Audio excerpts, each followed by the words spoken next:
Mi nombre es Oscar Cifuentes, estudiante de Automatización Electrónica de la UNAD.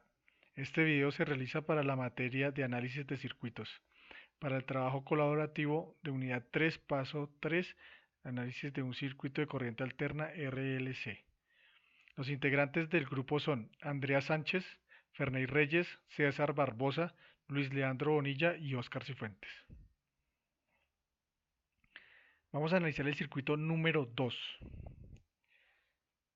Veamos sus componentes.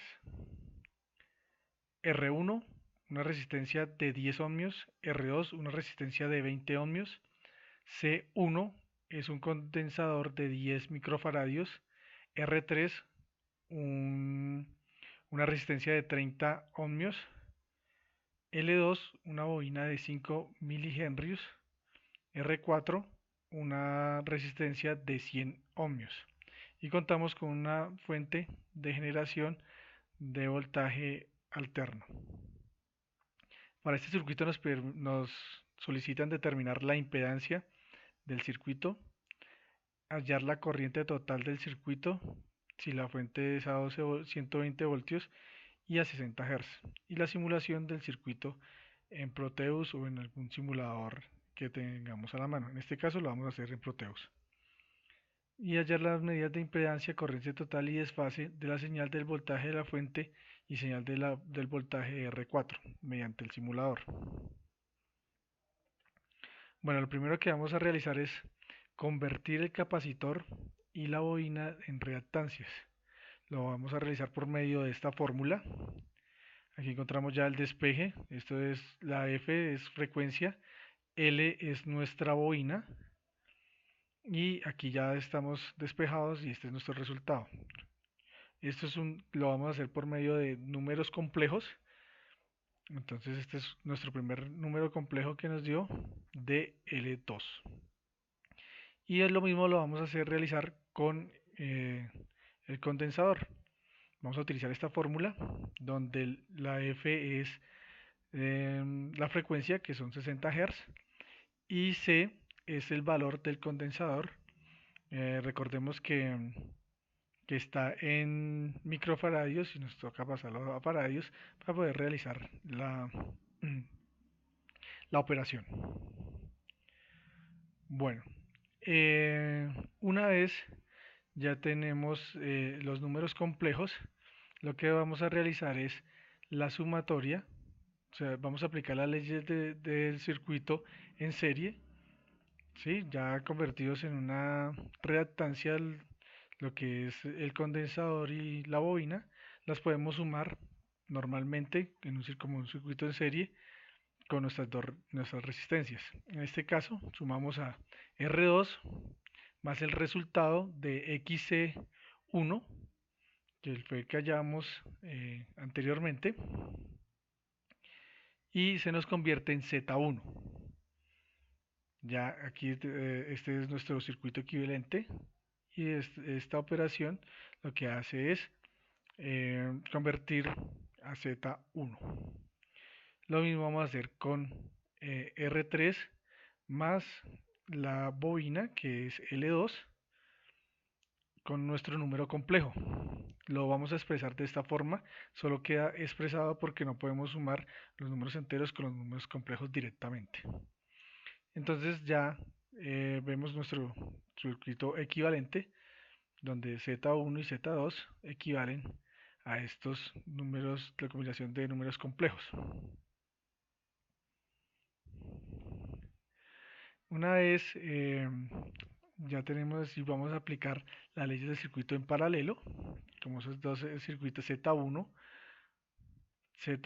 y Z2 se encuentran en paralelo, entonces por eso vamos a aplicar las leyes del circuito en paralelo, que nos dice que Z1 es sobre Z1 más Z2 sobre Z1 por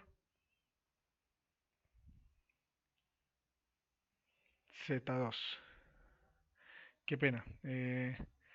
Esta fórmula aquí me quedó mal. Es por en la parte superior y más en la parte inferior, como lo tenemos acá. Reemplazamos y por medio de la calculadora hacemos el cálculo de los números complejos y nos dice que z es igual a 29,79 menos 1,48 ohmios, que es el valor de z. Nuestro circuito cambia nuevamente, este es nuestro circuito equivalente, ya entonces tenemos un circuito en serie completamente. Y vamos a realizar la misma operación. Aplicamos las leyes del circuito en serie, sumando las resistencias entre las reactancias y reemplazamos. Entonces decimos que Z total es igual a R1 más Z más R4. Reemplazamos y este es el resultado de nuestra operación.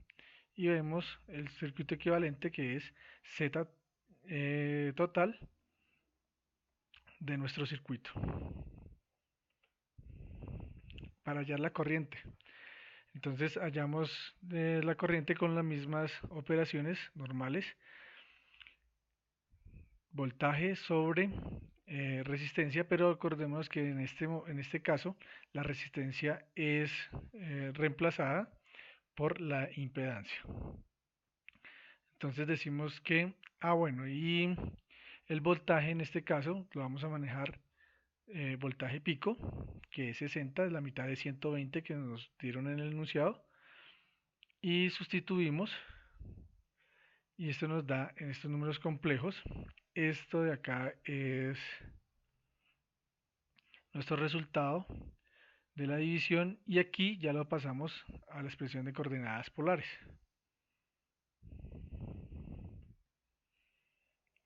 Bueno, esta es la simulación, una imagen de la simulación de nuestro circuito, donde tenemos nuestro osciloscopio acá. Colocamos un amperímetro aquí antes de R1 para verificar si estábamos haciendo nuestros cálculos de una forma idónea. Entonces vamos a hacer la comprobación de la corriente. Decimos que la I de pico es igual a I total sobre raíz de 2. Reemplazamos y nos da 0,30. Y si vemos el valor en el simulador es igual, 0,30. Esta ya es la gráfica de las ondas senoidales de nuestro voltaje, donde tenemos voltaje pico. En el amarillo es el canal 1, canal A, que es nuestra, nuestra señal de entrada, y el azul es nuestra señal en la resistencia número 4, que nos está dando 43,50. Entonces vamos a hallar el voltaje por parte teórica en R4. Entonces decimos que voltaje en R4 es igual a I total por la resistencia R4. Sustituimos y ese resultado nos da 43 con un ángulo de 0,63. Qué pena, 0,60. Y decimos que nuestro voltaje es 43 voltios.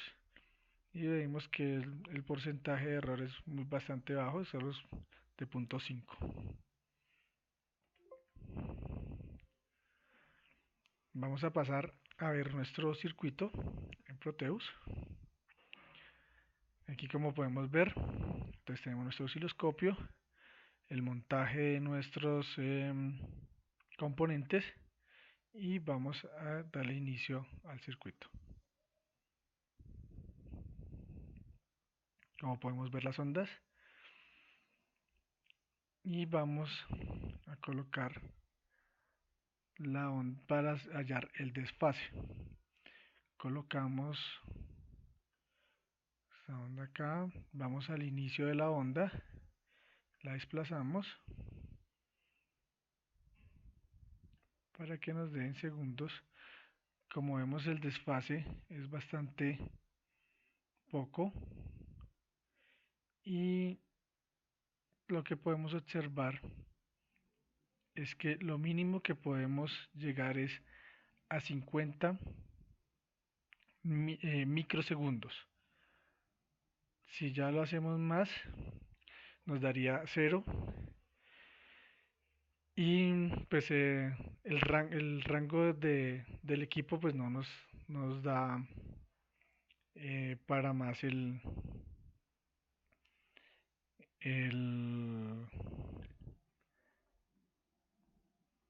el periodo de tiempo.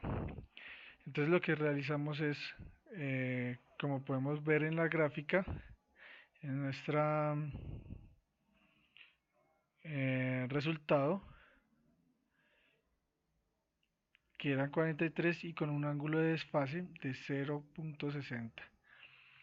En este caso, si nosotros reemplazamos ese punto, punto 50 microsegundos, nos da 1.10, un ángulo de 1.10, 1.8 aproximadamente.